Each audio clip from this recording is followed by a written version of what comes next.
साथियों, हमारे पर्व त्योहार भारत की संस्कृति को जीवंत बनाए रखते हैं। छठ पूजा ऐसा एक पावन पर्व है जो दिवाली के बाद आता है। सूर्य देव को समर्पित यह महापर्व बहुत ही विशेष है। इसमें हम डूबते सूर्य को भी अर्घ्य देते हैं, उनकी आराधना करते हैं। छठ न सिर्फ देश के अलग अलग हिस्सों में मनाई जाती है, बल्कि दुनिया भर में इसकी छठा देखने को मिलती है। आज यह एक ग्लोबल फेस्टिवल बन रहा है। साथियों, मुझे आपको ये बताते हुए बहुत खुशी है कि भारत सरकार भी छठ पूजा को लेकर एक बड़े प्रयास में जुटी है। भारत सरकार छठ महापर्व को यूनेस्को की इंटेंजिबल कल्चरल हेरिटेज लिस्ट यानी यूनेस्को की सांस्कृतिक धरोहर की सूची में शामिल कराने का प्रयास कर रही है। छठ पूजा जब यूनेस्को की सूची में शामिल होगी तो दुनिया के कोने कोने में लोग इसकी भव्यता और दिव्यता का अनुभव कर पाएंगे। साथियों, कुछ समय पहले भारत सरकार के ऐसे ही प्रयासों से कोलकाता की दुर्गा पूजा भी यूनेस्को की इस लिस्ट का हिस्सा बनी है। हम अपने सांस्कृतिक आयोजनों को ऐसे ही वैश्विक पहचान दिलाएंगे तो दुनिया भी उनके बारे में जानेगी, समझेगी, उनमें शामिल होने के लिए आगे आएगी। साथियों, 2 अक्टूबर को गांधी जयंती है। गांधी जी ने हमेशा स्वदेशी को अपनाने पर बल दिया और उनमें खादी सबसे प्रमुख थी।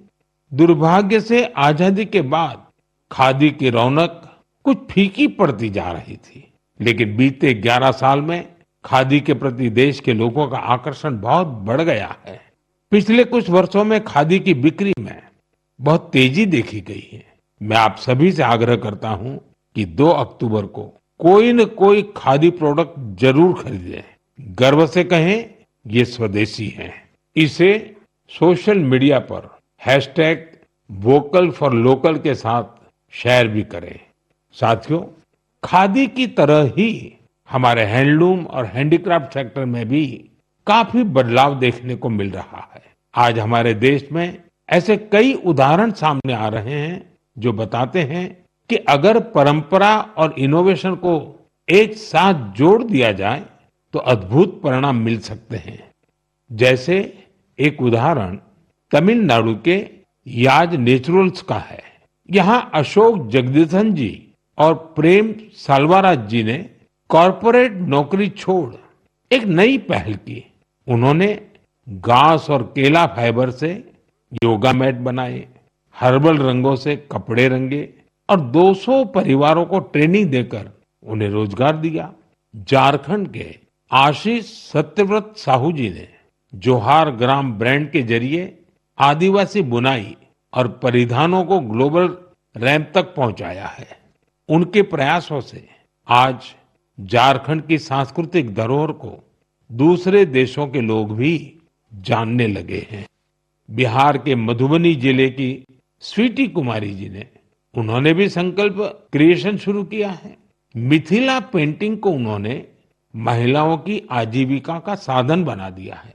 आज 500 से ज्यादा ग्रामीण महिलाएं उनके साथ जुड़ी हैं और आत्मनिर्भरता की राह पर हैं। सफलता की ये सभी गाथाएं हमें सिखाती हैं कि हमारी परंपराओं में आय के कितने ही साधन छिपे हुए हैं। अगर इरादा पक्का हो तो सफलता हमसे दूर नहीं जा सकती।